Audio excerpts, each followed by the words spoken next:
All right, let's jump right into this explainer and unpack the absolutely beautiful emotional journey hidden inside Stella Lefty's song, Boston. If you have ever felt that terrifying, kind of exhilarating rush of falling for someone right when you least expected it, well, you are definitely going to relate to this one on a deeply personal level. We're going to see exactly how Lefty uses some deceptively simple lyrics to capture the whole complex psychology of modern romance. So this opening lyric, it just completely hooks us right off the bat. She isn't just saying she's scared, right? She's actually establishing a deeply ingrained defense mechanism.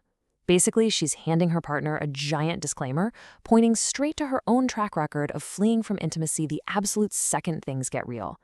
It's this incredibly bold, super vulnerable admission of self-sabotage, and it perfectly sets the stakes for the rest of the track. And honestly, that brings us to the core psychological conflict we're exploring today. What happens when the instinct to run just totally collides with the overwhelming desire to stay?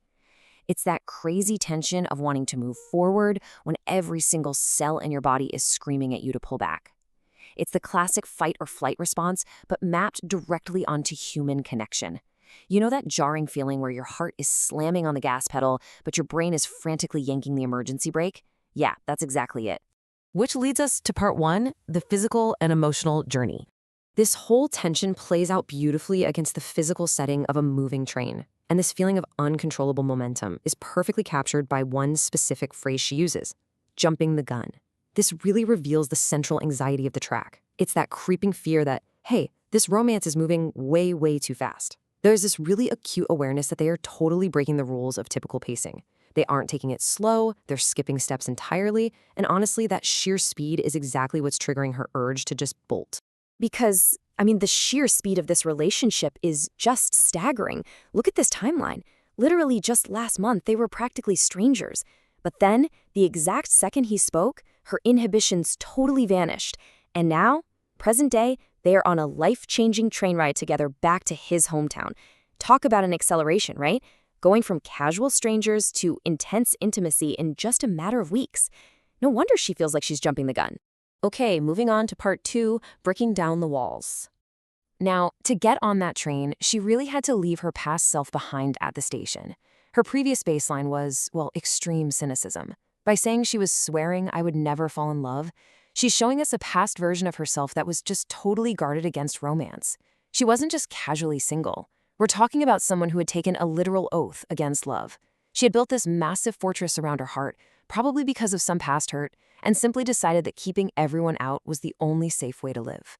But then, that fortress just immediately crumbles with this really reluctant surrender. I hate to admit it, but I guess I'm not better alone. And pay attention to that phrasing. She hates to admit it.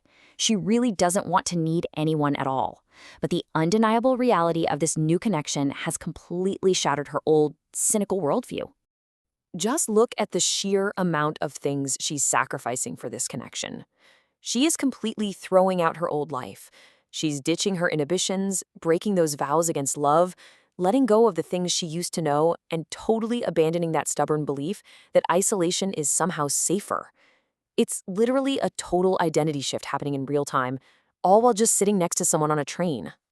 Which brings us to part three, the urge to run. Actually, leaving your old identity behind is never that easy, is it?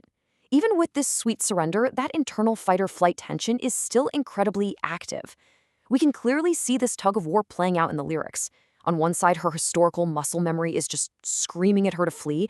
Usually I'd leave, and this is the part where I'd run. But then on the other side, her brand new reality anchors her right back down. Don't want to go back. And that ultimate grounding phrase, like it when you're nice. So she ends up accepting the terrifying uncertainty of the future for one simple reason: to avoid returning to a lonely past. I don't know where it's going, but don't want to go back. That train is moving fast, and no, she has no idea what the final destination of this relationship is going to be. But she knows with absolute 100% certainty that the lonely place she came from, that's no longer an option. Her fear of going backward has finally eclipsed her fear of moving forward. Let's look at part four, the turning point. Suddenly, there's this moment of quiet realization that just shifts her entire perspective. The frantic energy of the train, the anxiety of jumping the gun, it all just briefly fades into the background. Waking up by your side, I see it when the morning hits your eyes. The lyrics totally slow down here. We move from this loud public space of a moving train right into the quiet, intimate privacy of a sunlit morning. And by looking directly into his eyes, she finds this tangible, undeniable proof of their connection. It finally quiets all those loud, annoying voices of doubt in her head. And this line right here, "never knew I would be this along for the ride," it's an incredibly clever double entendre. I mean, yes, she's literally a passenger on a train, but she is also emotionally yielding control to the momentum of the relationship. Usually, being along for the ride implies you have no control, which is something that used to absolutely terrify her. But now, in this morning light, it's actually a peaceful realization. She is finally taking her hands off the steering wheel and just trusting the process. And that brings us to our final section, Part 5, the power of simple kindness. Ultimately, this whole complex emotional evolution, the fear, the crazy timeline, the breaking down of all those walls, it all boils down to one incredibly plain-spoken, repeating resolution. It isn't some grand, sweeping poetry that saves her, it's something beautifully basic. But I like it when you're nice. Like it when you're nice to me. It's so fascinating how the simplest, most conversational language in the world actually carries the deepest emotional weight of the entire song. Amidst all her internal panic, the one thing that keeps her glued to her seat is just basic human kindness. In fact, that specific phrase, "I like it when you're nice to me," is repeated exactly 8 times throughout the lyrics. 8 times! This super simple admission of just accepting basic affection becomes the heavy anchor that finally defeats her urge to run. Every single time the panic flares up in the verse, the chorus just swoops in with a steady, rhythmic reminder of his kindness. It pulses exactly like the wheels of the train, just constantly pushing her forward into love. So, as we wrap up this explainer, I want to leave you to ponder this final thought. Why is it that letting ourselves be loved, just simply accepting someone being genuinely nice to us, can sometimes feel like the absolute most terrifying leap into the unknown? Stella Lefty's Boston beautifully shows us that while that instinct to run might always be lurking in the background, sometimes the absolute bravest thing we can possibly do is just stay in our seat, enjoy the ride, and let someone be nice to us.